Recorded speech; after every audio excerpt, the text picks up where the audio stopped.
အမျိုးတို့ရေဟိုဘက်ရွာကတပတ်တစ်ခါကျင်းပတဲ့နွားရိုင်းသက်ပွဲလေးမကြည့်တာကြားလို့တွားကြည့်မလို့ပြုတ်လိုက်ခဲ့ကြပါအောင်ဗျအမျိုးတို့ရေနွားရိုင်းကြီးတော့လဲကြသွားပြီပြုတ်တကယ်အားတန်တဲ့သူပါဗျာနွားရိုင်းကြီးတော့အနိုင်ယူတယ်တဲ့ကြည့်ကြပါအောင်ဗျာ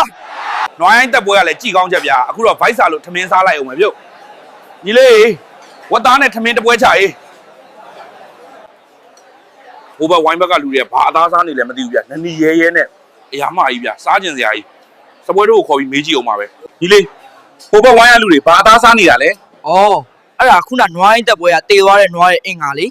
အခုတော့စားကျင်လို့လားဒါနဲ့အဲ့ဒါစားရင်ဘာကောင်းလို့လဲကွာဒီဟင်းကလူကိုအရန်ကြမ်းပါသေးတယ်ဗျ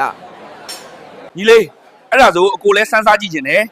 နောက်အပတ်နွားရိုင်းတက်ပွဲရတဲ့နွားအင်္ဂါဟင်းကိုအကိုအတွက်ခြံပေးထားနော်ဟုတ်ကဲ့ဗျာနောက်အပတ်တော့မြန်ရောက်ချင်ပြီပြို့နွားအင်္ဂါဟင်းကအင်အားတိုးစေတယ်ဆိုပဲဗျာကျုပ်တော့စားကြည့်ခြင်းလာပြီခုတော့အိတ်ပဲပြုတ်အမျိုးတို့ရေနွားရိုင်းတက်ပွဲနေတော့တစ်ခါပြန်ရောက်ပြန်ပြီပြုတ်နွားအင်္ဂါစားခြင်းလုံးလို့စောစောသွားတော့မယ်ပြုတ်အလေးမယားဘယ်ကခွေးမသားလဲမသိပါဘူးဗျာလမ်းလာကြီးပိတ်နေတယ်ခုတော့မှောက်လဲပြီဗျာဖုန်တွေလည်းပိတ်အောင်ပြီနောက်ကြတော့မယ်မြန်သွားမှာပဲပြုတ်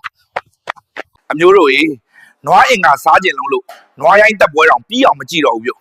ပွဲပြီးတာနဲ့တန်းစားလို့ရအောင်ကြိုလာစောင့်နေတာပြုတ်ညီလေးနွားရိုင်းတက်ပွဲပြီးတာတောင်ကြာပြီဟင်းပွဲကမရသေးဘူးကွာဟုတ်လေရတော့ရပြီဗျခဏတော့စောင့်မရုံနော်ညီလေးမင်းဟာအခုထိမရသေးဘူးလားဆိုင်ထဲမှာတော့လူတယောက်မှမရှိတော့ဘူးမြန်ချပေးတော့ကွာရစေရမယ်ဗျာ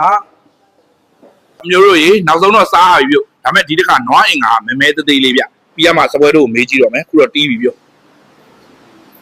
ညီလေးဒီတစ်ခါနွားအင်္ဂါဘာလို့မဲမဲသေးသေးလေးဖြစ်နေတာလဲကွာအခုနွားရိုင်းတက်ပွဲမှာတေသွားတဲ့နွားရိုင်းကအကောင်သေးလို့လားမဟုတ်ဘူးကွာဒီတစ်ခါနွားရိုင်းကအကောင်တော်တော်ကြီးတာအဲ့ဒါကြောင့်နွားရိုင်းတက်သမားတေသွားတာဗျခုနကကိုစားလိုက်တာနွားရိုင်းတက်သမားဟာကြီးဗျခွေးမသားလေးငါမှတော့မဲမဲသေးသေးလေးဖြစ်နေပါတယ်အောက်မေ့နေတာဒင်းကငါ့ကိုနွားအင်္ဂါမကျွေးပဲလူအင်္ဂါလာကျွေးနေတာ